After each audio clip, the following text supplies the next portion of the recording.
Welcome to my show, Athena Autistic Artists College. Our guest is Steve. Hi, Hi, Maria. It's nice to see you again. you're welcome. Steve, you fostered 173 children on the autism spectrum. That is, amazing. You know, as a father, maybe you could tell your story on that and how you Yeah, learned. it actually started out with myself having an autistic son who was had a lot of high needs, and he was absolutely autistic, probably closer to profound autism than anything else. And um, I back then they didn't diagnose kids with autism, so I had no idea what I was getting myself into back then with his needs, and so I kind of had to go look. It got me pretty good at it, putting supports around him that worked, and after that, I started helping some neighbors out and some friends of my son with their autism, and then we started doing state family care for kids, and then we got it. My wife and I got into fostering children, and we're a therapeutic house, Maria. And what that means is it's usually they've been kicked out of everywhere else, and usually people think it's behavioral related, but a lot of it was the autism issues that people were seeing. They just couldn't handle it, and we got pretty good at it, so we could handle it, and they wound up with us. That's wonderful, Steve. So through education, educating the children that you fostered, what some of the things that you had to learn as a father and as an advocate and the language of communication to communicate with the educators and the teachers and how they're educating the children? Yeah, I actually think there's a difference with the dads and the moms, and I was a single dad back then with my son, and it was difficult going into some of the settings because I just didn't have a clue. Um, my previous wife had done a lot of that stuff with the school part of it. I hadn't, so I kind of had to learn from scratch. And a lot of times, I think dads are discounted, and there's a lot of reasons for that. Um, and to be honest, nowadays, is a lot of times I don't even see the dads involved in some of the things I work with autistic kids. So it's the dad element needs to be there. Some kind of paternal figure, I believe, has to be there. As far as education part of it in the schools, um, dads got to have to learn just like moms how to handle that part of it because unfortunately with the schools they're going to try and do less um, as much as they don't have to because the restrictions and laws and regulations and stuff with special ed with kids with autism and the needs that they have, which is can be intensive. A lot of districts just aren't set up for it, so I think sometimes they're pushed um, rock down the road, so to speak, and they just kind of pass it off as not wanting to get extra supports from my son. And I had to become a strong advocate for him in the supports, and then going, and transferring that into foster care with kids with autism. I absolutely had to make sure that their needs were met too. Some of these kids, Maria, came in. They're nonverbal.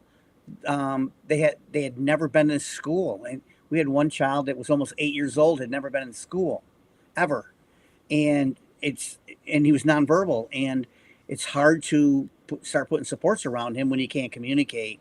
So I, I kind of had to learn how to communicate with him and get to know him without him being able to talk and find out his needs, and then find out how far along in the school process he was where we could put him in a proper grade that he could start at because like I said he was almost 8 years old. And yes, and nonverbal is losing the onset language when you're younger, and sometimes the language will come back in a different form. Right. And we've had some of the kids, the autistic kids that we've had in our home, um, could talk. Some couldn't. Some were nonverbal. Some actually wound up speaking some words before they left our home with training and some supports with the school.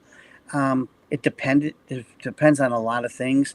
I do think that there's a lot more opportunities now for kids that are nonverbal. There's communication devices. There's spellers out there now, and all kinds of devices that you can use. And unfortunately, and like here in New York State, they don't recognize them. And there's a lot of even residential placements with kids with disabilities like autism that don't even allow them. So it's just, that part has to be looked at and fought so that those kids have an opportunity to communicate through a speller or reading some kind of device, electronic device, so they can learn how to communicate. Definitely, and you could, if you're like a poet or a writer, you could work on stories with them. That's also a beautiful thing. It's a new language. It's a different platform of communication besides a speller. Right. Bring them to the horses. You heard stories that the autistic person was nonverbal and they became verbal afterwards. Yeah. So it's also We've actually had finding. yeah, we've had some success, Maria, with not even using the devices with some of the nonverbals, but they were really good at drawing, and they could draw things, and you could get an idea. They would draw what the kid he wanted. He literally would make a picture, draw it with a crayon or a colored pencil of like an orange or an apple, and his version of it, and we get an idea what he was looking for, and we could give him one. But that's another communication tool for kids with autism that um, you have to get really creative, you know, with nonverbals and children with autism. And we've gotten, like I said, pretty good at it because we've had so many kids and so much experience, and it's all lived experience. And I think it's stuff you can't learn in a book. Um, I, I think you really have to live this kind of experience with all these kids to understand. Yes. Also, there was other stories. There was a published author learned that she was on the autism spectrum when her youngest daughter got diagnosed. So that is amazing there. And years ago, when nobody knew anything really about autism, her father knew what to do and how to help her. Right. As, and it was, you know, the mother did not know, but the father did. So that's Yeah, also a beautiful story. And absolutely. I think it's important that dads and moms stay engaged with the school, stay engaged with the child. You'll learn a lot from them. And, over the years, I've learned more from them probably than they've learned from me. And what that allows me to do is to pass that along, some of those things, where their communication might be nonverbal, but I know what they're looking for in their communication, and their ask and their method of communicating. I can pass that on to the next kid, and it helps me with the next child I work with. how long does the children stay with you as a foster father, foster them? How long? 3 months, Yeah, 5 years? it's look. The state law in New York is 15 to 22 months. They're supposed to be in foster care, and unfortunately, that's not the case. In our particular county, which is Oneida County, we have the highest number of days kids are in foster care, and it's so not right. These kids need a placement. They need either to go back home and reunify, or if they can't go back home and reunify, they need a sound placement going forward, whether it's adoption, whether it's a bridge to another family down the road, a, a bunch of different areas other than just sitting in foster care. And going back to your question, we've had kids that stayed just overnight. The courts would move them maybe to a kinship grandmother. They might move them because we might, because we're a therapeutic home. We usually would have a bunch of kids here, and a lot of times they would move some of them as soon as they found a placement with a house that only had a couple kids or none, um, just so all the burden wasn't on us. But we've also had them up to um, 13 years. So that's a little far. That's a far cry from 15 to 22 months, which is a federal um, law. and it's not followed. And the courts go and ask for extensions and things like that. But what I found, everybody likes to blame the courts and the judges. It's not that. It's not them. What I see is provider agencies and counties, and not doing enough to put the right supports around the kid, and just giving so many chances sometimes to some parents who continue to not take care of their kids. I'm okay for second chances, third chances, and fourth chances, but if it's 5, 6 years in to a foster kid, the kid's still in your house. I think it's time to move on, and so that kid gets closure, and that we can get him into a better place. That's a long journey. And how you manage the motions of them have to leave. Well, we're a little different. They kind of like us to cut ties with the kids, which I think is, to be honest, cruel. If a kid has been in our home for 2 years, we're just not cutting ties. And unfortunately, the system is set up so that they don't really want you to contact them. And there's actually times they prohibit you from contacting them. But you know what happens, Maria? These kids all call us.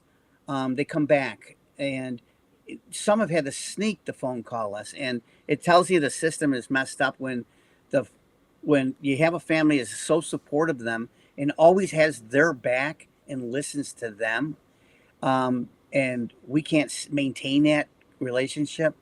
But that's the way that the foster care system is broken, and when they're autistic, it's even worse.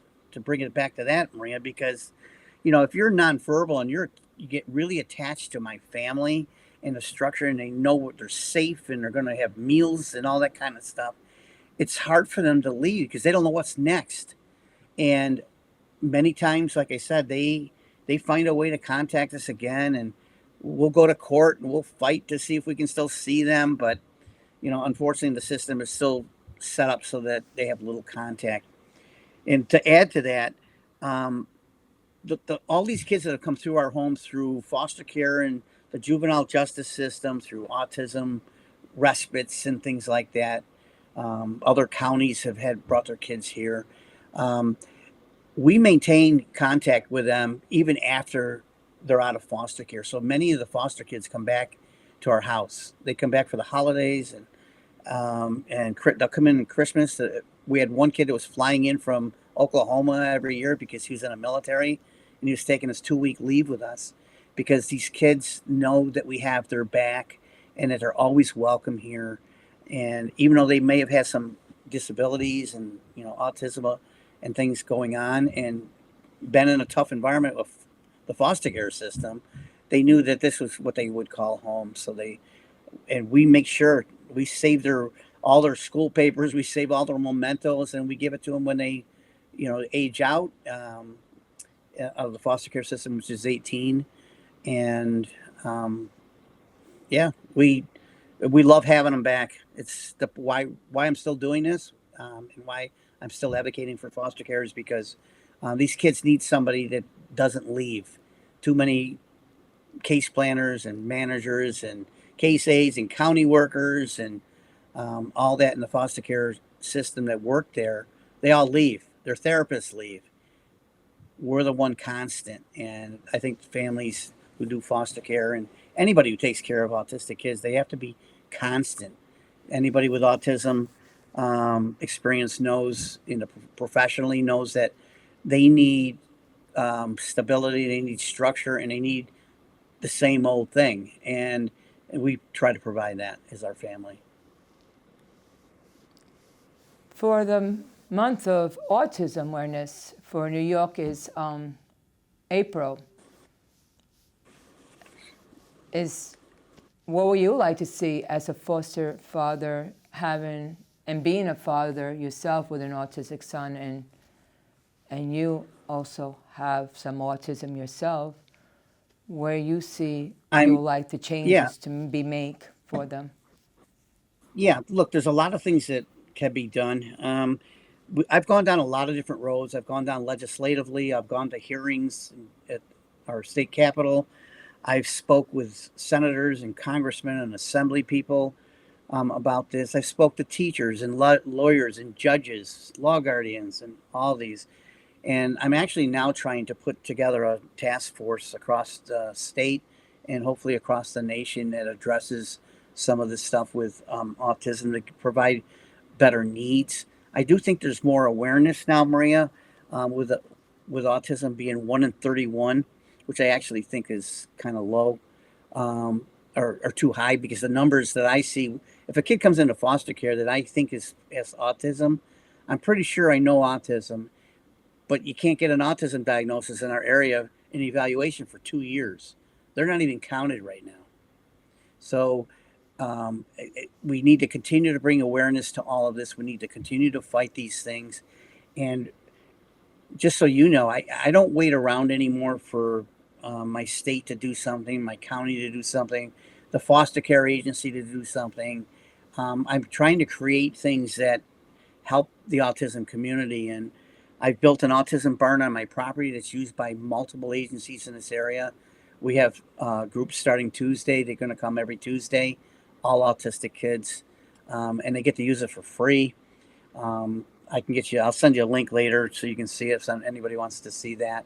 We've started an ability bus which transports kids with autism at no charge in our area, which is actually going to go statewide and then countrywide, where we're going to put several buses for autism and disabilities in communities. And we just recently, last month, opened a complex care rec center that helps kids with and adults with complex needs that can't go anywhere else for recreation. And that's doing really great. We opened it in an old church, and we did it without any state funding and all these. Welcome back, Steve.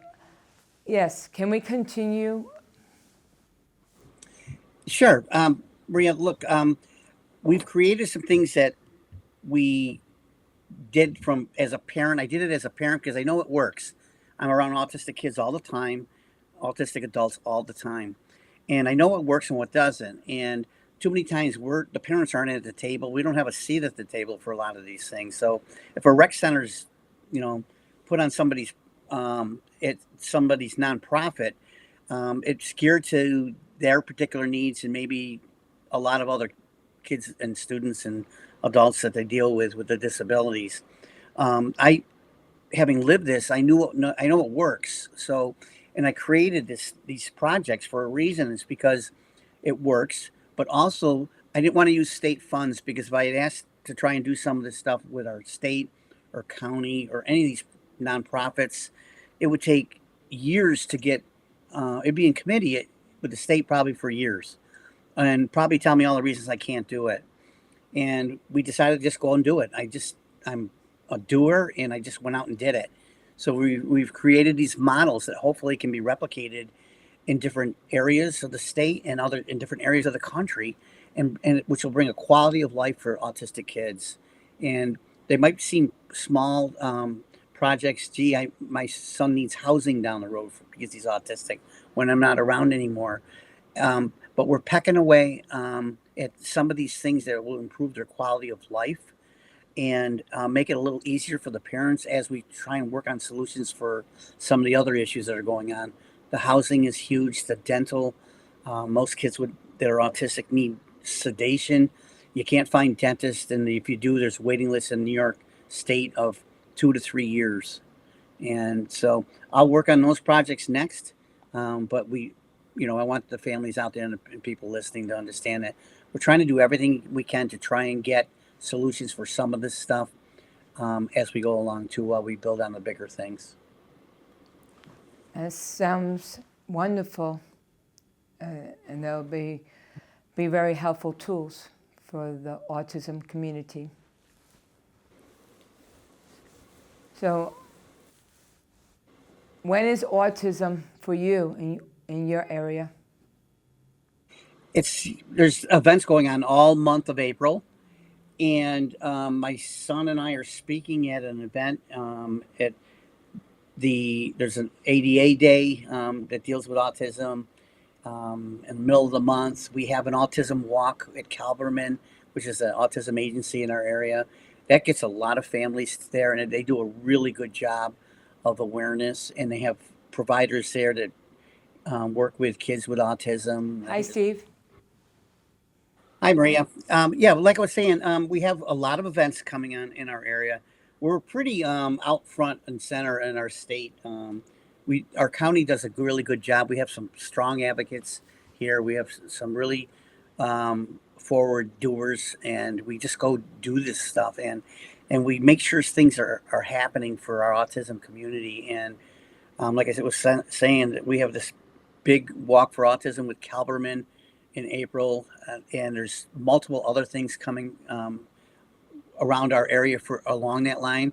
Actually, our sheriff's department's putting an awareness on at the end of the month, where they bring first responders and departments and even people that work in grocery stores, and we teach them how to work with kids with autism if they're out in the community and say one of them has a behavior, somebody has a misstep, or is being autistic, but maybe different than maybe what the public views is normal, and it teaches them how to normalize all of our kids with autism and put them in safer situations and put them in situations where a first responder can deal with somebody that's nonverbal that might be hurt or nonverbal, um, in a lot of different settings out in the public where it might somebody might call a first responder and because of an issue they're having, and it teaches them how to respond and teach them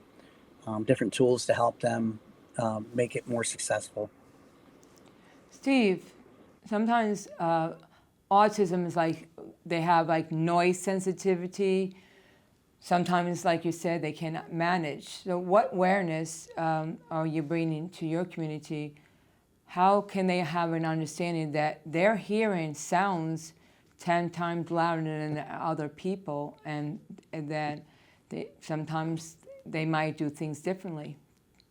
Right. Those are some of the tools that we try to teach. And I know, when I'm out there advocating for kids with autism, and in settings like this safe awareness day that we're having with the sheriff's department, and teach them that, maybe when they come upon a situation with that there's an autistic kid there, that their sirens are off because they are sensitive to the noise. Maybe the lights have to be dimmed because of the sensitivity to the light, and those things are all played in. And once you tell them, they've been so supportive of working with our individuals. We have some of the stories where there's been, parents have called, say the police or a fire department because of something going on with their child, um, and they've handled it so well in our area, and we truly believe it's because of the awareness and the trainings that they get by attending one of these things that we provide in the area to help autism awareness. That's awesome. That's that would be great because that will be helpful tools for the community. As something to think about, and so they have an understanding. Even if an autistic person gets injured, and how you're able to train them so they have an understanding to the nonverbal who cannot tell you that they're hurt. Steve, what's your Right. thoughts? Yeah, look, and we've been down these roads before, and what we found is, and I know have found that a lot of times we have to put our children in those situations. We can't hide them in our rooms. We have to get them out there and expose them to first responders, expose them to the world. And so, when I do a conference, and I remember going to Washington, D.C. This past year, Maria, and I could have gone and I could have just gone with my wife. One of my kids could have babysat the four kids here with autism, it, and just gone with my wife because I was speaking there and I was attending a conference on autism. But I decided to take all of them, And because the second day after we got to the conference was legislative day at the Capitol in Washington, D.C. And we brought all the kids. And one of them was flapping and one of them was laying on the floor. But you know what happens, Maria? They get these senators and congressmen who don't normally see autistic kids in awareness in any kind of a setting many times, unless they have one of their own children that have it. They get to see real. They get to see genuine. They see authentic, lived experience, and it makes it a lot easier for me to explain our ask. Maybe our ask is we need some more supports in the schools for our autistic kids, or something else. And when they see the children right in the room, and they certainly can tell there's autistic, then it's very powerful. And so I'm a big believer in putting our children, if possible, into those situations. Look, I didn't know one of our kids is extremely profoundly autistic. We didn't know what he was going to do. We weren't even sure it was wise to even bring him. I actually, my daughter came to help, and her friend is a nurse. We brought her too, and when we all went, because we weren't sure what was gonna happen. We didn't know if he was gonna have behaviors. We didn't know if it was gonna be unsafe, if there was gonna be a medical situation. But we still put him into that situation because we wanted to move the needle on him and see if he could do it. And you know what? He did fantastic, Maria. And other than the things that he would normally do in any kind of a setting, with kids, because you don't know. Any of us that are autistic parents, we don't know what's going to happen. And I can't tell you how many times I'm in the middle of a podcast or something, and one of the kids who's got autism is walking into my room, walking to and we have a studio in my cellar, and they've come in here, open the door, and it's not like, hey, Michael, can you go back upstairs? Michael will stay right there and look at the screen. And it's stuff that I think that, in the maybe before I got all this experience, I probably would have said, asked my wife, can you come get him? Now I kind of, what? I want to put Michael in more of those situations so that it's easier for him to manage his, his tendencies down the road. So it takes a little bit of time. It's hard work. We've had kids in our house, Maria, that there's no way I could have them in this where I am right now. There's just no way. They'd be climbing all over the equipment. They'd be everything, and the nonverbal ones, and pulling cords out and everything else. So I'm aware of that part of it, but I still believe that it's important that we try and put our kids in settings to out there to try and normalize all this stuff and get better successful outcomes when we do bring them out, because I don't think any of us want to keep our kids shuttered in the house. And look, years ago when I first got custody of my son and his sisters, I was probably I remember I just didn't go anywhere because I didn't know what was going to happen with my son at the time and what he was going to do. And I am so glad that I changed my thinking on that to try and get him out into the community more and put him in social situations. And, building the Autism Barn here helped, where he could bring his friends over and then go socialize in there, and over just keeping him in the house in his room. We've had much, much better outcomes because of that. So what are some of the new things that moving forward for autism besides awareness, acceptance? I think there's a big push for the spellers, the nonverbal ones. There's a whole community of autism parents out there I think we're gonna in New York to... State right now fighting for communication boards and things like that. There's other parents fighting because they have profound autistic kids and their needs are different. Like we have 3 of our 4 kids in this house right now have autism, but they're all different. They're all on different parts of the spectrum. And so they all can't have the same supports around them because of the differences going on with them. So I think we need to, And I know parents are working on that piece to put more supports around the ones that are profound. We have Michael upstairs who's profound, and there's certain things that we have to do with him that we don't have to do with the other two autistic kids to make sure they have a quality of life and they're safe and they're structured and all that kind of stuff. But that stuff is a lot of it has to be taught in schools too, and in any kind of educational setting, because it can't just be at home. Otherwise, they're going to struggle at school too. And a lot of these kids with autism, especially in the beginning when they come in our house, they're already struggling in school. Sometimes they're not even in school, suspended and expelled and everything else. And we have to undo all that and then start all over again and get them um, things that they need going forward. There's a lot of things that could be done. Look, unfortunately, a lot of this comes, everybody will say it comes down to money. It's kind of why I continue to do projects that work, that help kids with autism, and keep the part of it out where the ask isn't always about money, because the state's not going to give it. Most of these states now are in tough shape financially. They're not going to be pouring all kinds of resources into our autistic community, in my opinion, and I see it. So I think it's important that we step up and the doers and try and make some things happen to help our children with autism. And like I said, in Utica, we're trying to lead the way with that part of it. Yes. Yeah, so parent supports. There's also a lot of parents out there also on the autism spectrum with Yes. autistic children. Yeah. And There's support groups. We've created some support groups in our area for parents only. There's in New York State. There's multiple support groups for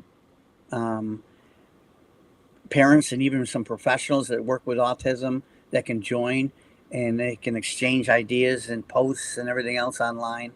We're working on some legislation, but I think any of this stuff, we really have to have more parent involvement with this stuff, because a legislator doesn't live our lives, Maria. You're in my life. They don't, and others don't either. And even sometimes school teachers, they don't understand the full extent of what we do. A lot of times we're exhausted. A lot of times you know, um, we don't take care of our own selves because we're taking care of others. And I think that more emphasis has to be on like you said, the parent part of it, and give them as much support as possible.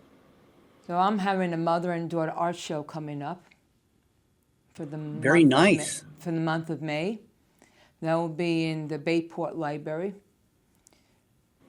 and that'll be downstairs in the art gallery hanging up. So you get to see two artists on the autism spectrum have unique styles. So this is my purple owl, Steve, and it's named Yes, I love Athena. that. It's Athena.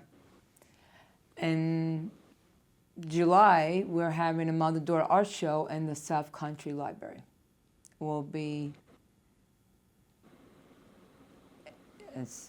will be downstairs. And that'll be downstairs in the art gallery, and the Bayport will be upstairs in the art gallery. So that's where that will be. I love that, Maria, that you're doing that. I think it's important. Anything you do like that, and anything that I do, and anything any parents can do to be more proactive, I think it all helps. You bring a lot of awareness by doing an art show. You bring awareness out there, Yes. and I think it's important. I'm so glad that you're doing that. Thank you. Yeah, yes, I do enjoy that. Give my daughter support in the arts.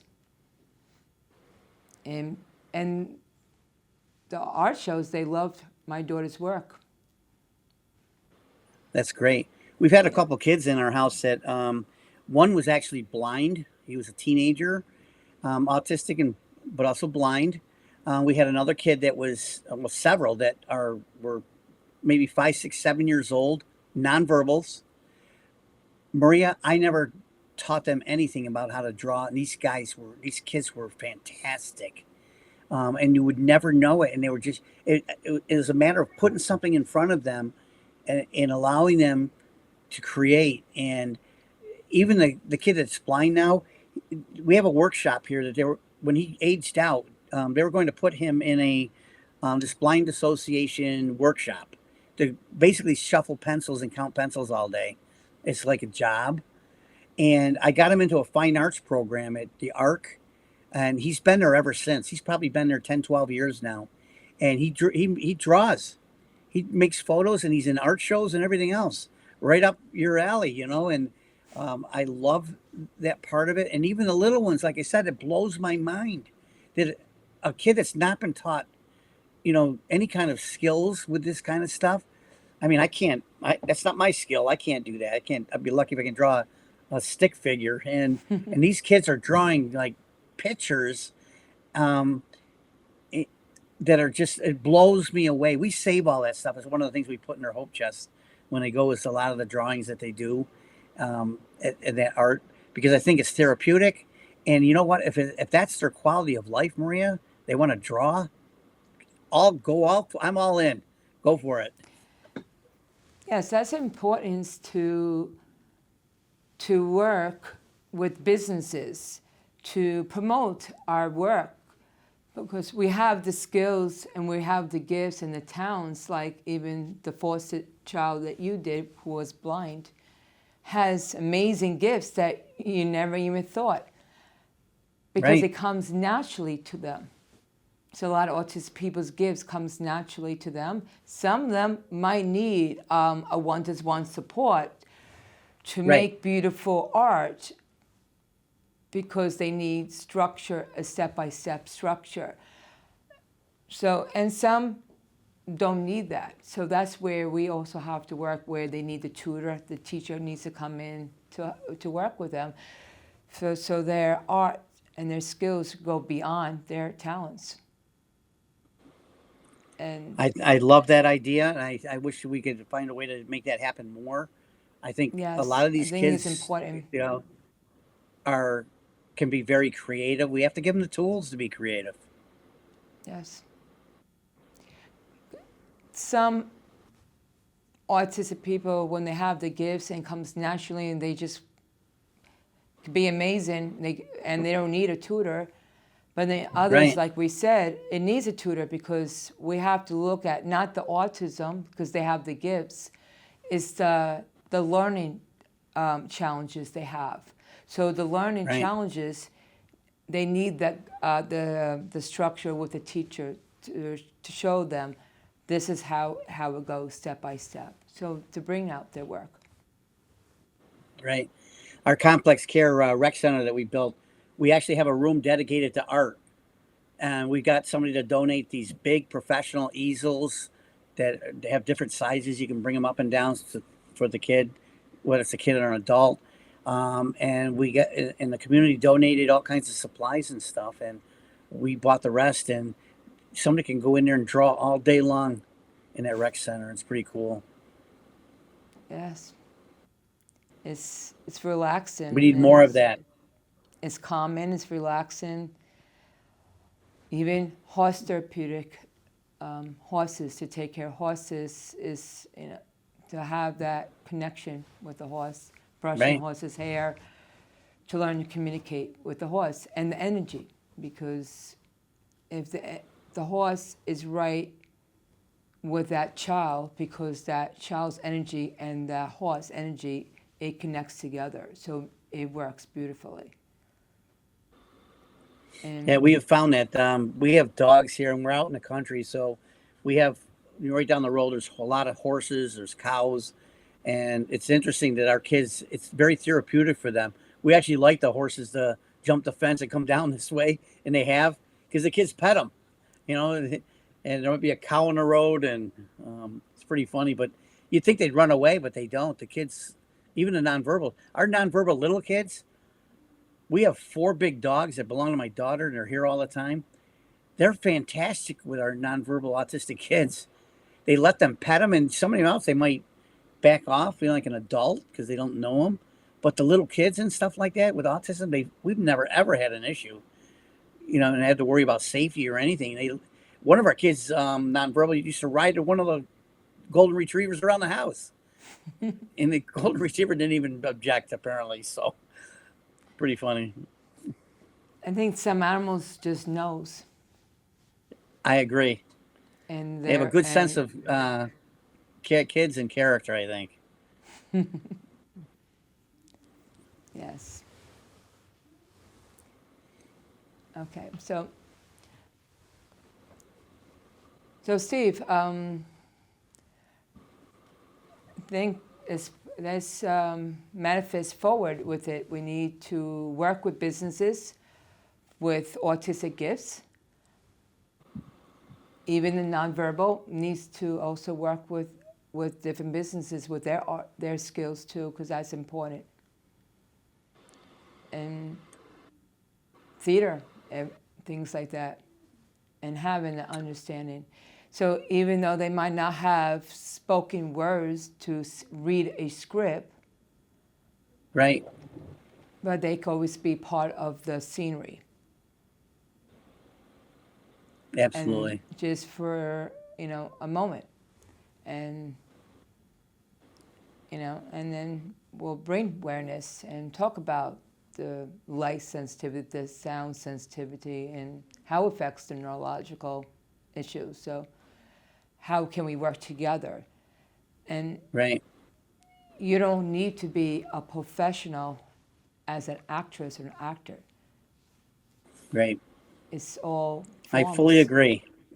And I think that works very well. I think we need to bring more of that to the community. And sometimes you might need a one-to-one, yeah, but to teach the skills. And then we could bring it, together and create a play to tell a story. Well said.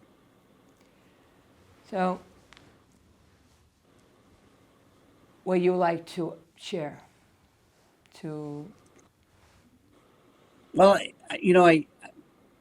I'm probably supposed to be retired. I love what I do. I like to advocate for others, especially I have a soft spot in my heart for autistic children and adults because of my own son. I know how far he comes with the proper supports around him. I'd love to see more of that with other kids coming through, whether it's foster care, juvenile justice, kids that are late diagnosed they might think it was behavioral, come to find out they're autistic. I'd like to see more proactive things put in their place so they have better outcomes and successful outcomes, because most of these children want a sense of belonging, and period. And they don't, they're just like any other kid. They want a sense of belonging. And I think too many times they're pushed aside, and all the more reason why the parents, I think, have to step up. And as parents, and I know sometimes it's hard if it's a single mom and all that kind of stuff, but step up and try and do even the little things to help your kid have a better outcome in stuff, and expose them to things. We've taken kids. I remember taking one kid, Maria, to I approached our foster care county. He was autistic. I wanted to take him camping, and they said, he can't go camping. He's never gone camping. He'll never make it. And it was an 8-day trip, 8 days, 7 nights camping in, Lake George part of New York. And we took him, and this kid still has memories, and we still have memories and pictures of the great time this kid had, because we put him in that position to have a successful outcome. I would bet most families, would not even attempt to do something like that. It's interesting that this kid loved nature and loved the outside, and it did exceedingly well in that environment. And like I said, a lot of times, I don't know, Maria. I'm not a rocket scientist. I don't know if it's going to work, but the times that we have put these kids in those kinds of situations, almost always it's been successful.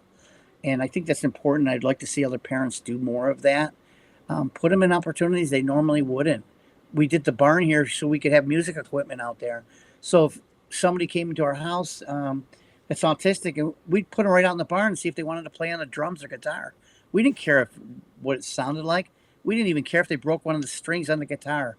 Go have some fun.